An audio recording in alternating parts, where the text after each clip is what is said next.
पहले के वीडियो में हमने देखे क्लास 10 सीरीज 2 भौतिक विषय की सीरीज 1 को पहले हम देखे हैं। आज हम सीरीज 2 को देखने वाले हैं। भौतिकी के यह बहुत ही आप सब के लिए एग्जाम में इम्पोर्टेंट के प्रश्न के रूप में साबित होने जाने वाला है, जो MCQ के रूप में आपको दिए जाएंगे। पहला प्रश्न आपके सामने है, वृक्षों की छालों पर उगने वाले कवक कहलाते हैं। जो वृक्ष होते हैं उसके छालों पे उगने वाले कवक कहलाते हैं। इसका सही आंसर होगा ऑप्शन बी।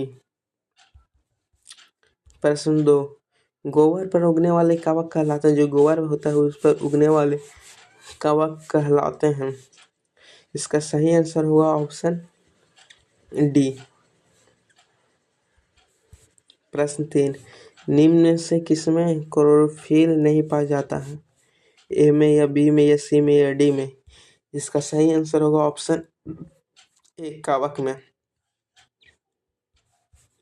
प्रश्न 4, खाली चट्टानों पर उगने वाले लाइकेन को क्या कहा जाता है। जो चट्टान होता है उस पर उगने वाले लाइकेन को क्या कहा जाता है। इसका सही आंसर होगा ऑप्शन सी। जापान में लोग किस लाइकेन को सब्जी के रूप में खाते हैं। जो जापान है वो लाइकेन के किस प्रजाति को सब्जी के रूप में खाते हैं। इसका सही आंसर होगा ऑप्शन बी। मिर्गी की औषधि किस लाइकेन से प्राप्त की जाती है। जो मिर्गी पड़ता है आदमी को, जो गंदे जूते और चप्पल सुखाने से ठीक होता है, वह लाइकेन से भी प्राप्त किया जाता है। जिसकी प्राप्ति किस लाइकेन के प्रजाति से होती है। इसका सही आंसर होगा ऑप्शन डी।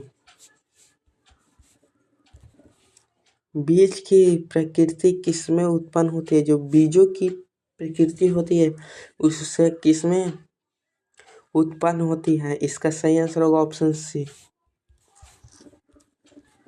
एलोजा एक प्रकार का क्या है। जलीय फर्न है, या कवक है, शैवाल है या लाइकेन है। इसका सही आंसर होगा ऑप्शन ए, जलीय फर्न।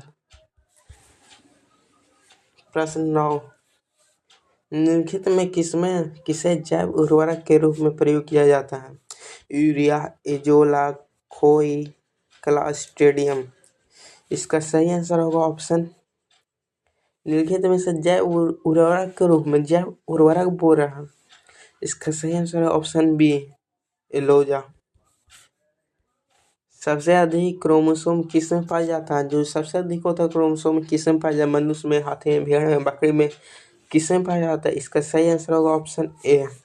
मनुष्यों और हाथियों से भी ज्यादा क्रोमोसोम ऑप्शन ए में पाया जाता है। किस वर्ग के पौधे में बीज बनते हैं परंतु बीज नग्न रूप में पौधे पर लगे रहते हैं। इसका सही आंसर होगा ऑप्शन ए। प्रश्न 12, सिल्वीकल्चर वनस्पति विज्ञान की वह शाखा है जिसमें वर्णन होते हैं। इसका सही आंसर होगा ऑप्शन डी, शैवाल के संवर्धन का। प्रश्न 13, प्रोटीन जो कोशिका के भीतर उपयोग की जाती है किसके द्वारा संश्लेषित होता है। इसका सही आंसर होगा ऑप्शन सी। निम्न में बैक्टीरिया से फैलने वाले रोग हैं। प्रश्न 14 में बैक्टीरिया से फैलने वाले कौन से रोग हैं। चेचक या तपेदिक या ममस या पीलिया। इसका सही आंसर होगा चेचक ए। मूलांकुर के अतिरिक्त पौधे में किसी भी भाग से विकसित होने वाले जड़ कहलाती है। इसका सही आंसर होगा ऑप्शन सी। प्रश्न 16, मूलांकुर से विकसित होने वाले जड़ कहलाती है। इसका सही आंसर होगा ऑप्शन ए, मूला जड़। प्रश्न 17, श्वसन मूल्य होती है। जो श्वसन होता है वो मूल्य मिलती है। सही आंसर होगा ऑप्शन ए। 18, निम्नलिखित में कौन सा एक जड़ नहीं है? निम्नलिखित में कौन सा एक जड़ नहीं है? शकरकंद, मूली, आलू या गाजर, इनमें से कौन सा एक जड़ नहीं हो? इसका सही आंसर होगा आलू। आलू जड़ नहीं है, शकरकंद जड़ है, क्योंकि इससे बहुत सारे तना और जड़ निकल तो मूली भी है, गाजर। सही आंसर होगा आलू। 19 अवस्था में मूल पाई जाती है, इसका सही आंसर होगा ए गन्ने में। जड़ें विकसित होती है, जो जड़ होता है वह विकसित होता है। प्रश्न 20 का सही आंसर होगा मूलांकुर से। गाजर है एक, गाजर क्या है? एक प्रकार का। इसका सही आंसर होगा एक प्रकार का जड़ है, या नहीं पुष्प है, न तना है, और इनमें से कोई तो होवे न करेगा, इससे इसका सही आंसर होगा जड़। 22 बरगद के पेड़ के तने को लटकने वाली मोटी जड़ें कहते हैं। जो बरगद का पेड़ होता है, बरगद का एक पेड़ है, इसके तने नीचे लटका होता है, उन तनों को क्या कहते हैं? इसका सही आंसर होगा ऑप्शन सी, स्तंभ मूल, जिसे कहते हैं स्तंभ मूल।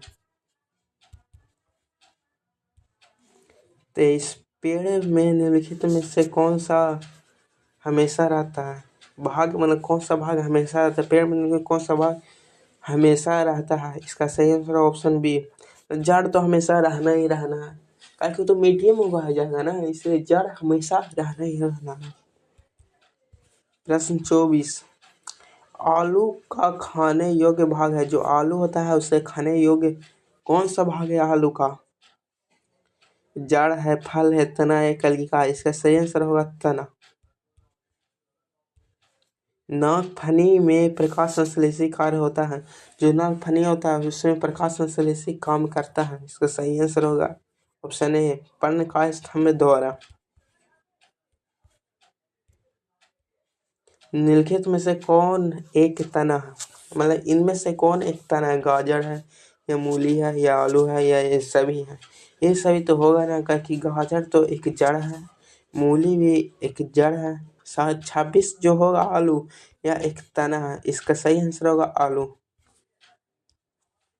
आलू भूमिगत रूपांतरित तना होता है, जिससे कहा जाता है, जो आलू होता है भूमिगत रूपांतरित एक तना है, जिसे हम लोग कंद के नाम से जानते हैं। हल्दी के पौधे का खाने योग्य हिस्सा, जो हल्दी का पौधा होता है, यहाँ हल्दी, ये मिट्टी है, ये मिट्टी हो गया, यहाँ हल्दी है, ऊपर पत्ता है, जो हल्दी के पौधे का होता है उसे खाने योग्य हिस्सा है, ये भी तो आंद्रे है जमीन के। इसका सही आंसर होगा ऑप्शन बी, प्रकंद। प्रश्न 29 अदरक क्या है? अदरक क्या है इसका सही आंसर होगा 29 का ए, एक यह एक प्रकार का राइजोम है, यह एक प्रकार का राइजोम है। प्रश्न 30 प्याज किसका परिवर्तित रूप? जो प्याज होता है किसका परिवर्तित रूप है? इसका सही आंसर होगा ऑप्शन सी, तना का परिवर्तित रूप है। तना का परिवर्तित रूप प्याज है। वे पौधे जिसमें कभी पुष्प नहीं आते हैं क्या कहलाते हैं? ऐसा पौधा जिसमें कभी पुष्प नहीं आएगा वो कहलाते हैं। इसका सही आंसर होगा ऑप्शन ए। संसार का सबसे बड़ा पुष्प किसके द्वारा उत्पन्न होता है? जो संसार का सबसे बड़ा पुष्प किसके द्वारा उत्पन्न होता है? इसका सही आंसर होगा ऑप्शन बी। संसार का सबसे छोटा पुष्प कौन सा है? संसार का सबसे छोटा पुष्प कौन सा है? इसका सही आंसर होगा ऑप्शन ए। जीवन चक्र की दृष्टि से पौधे का सबसे महत्वपूर्ण अंग कौन सा? जीवन चक्र की दृष्टि से पौधे का सबसे महत्वपूर्ण अंग कौन सा है? 34 का सही आंसर होगा ऑप्शन सी, पुष्प। कौन सा जीवित जीवाश्म कहलाता है? कौन एक जीवित जीवाश्म कहलाता है? 35 का सही आंसर होगा ऑप्शन ए। दमा एवं खांसी के रोग में काम आने वाली औषधि ड्रेन किससे प्राप्त किया जाता है? डेफिनेट किससे प्राप्त किया जाता है? इसका सही आंसर होगा 36 का ऑप्शन डी। ऑप्शन डी इसका सही आंसर होगा। दोस्तों आज के लिए इतना ही। Thank you. अगर आप इस चैनल को सब्सक्राइब नहीं किए हैं तो सब्सक्राइब कर दे ताकि इस तरह की इंफॉर्मेटिव वीडियो आप तक मिलती रहे।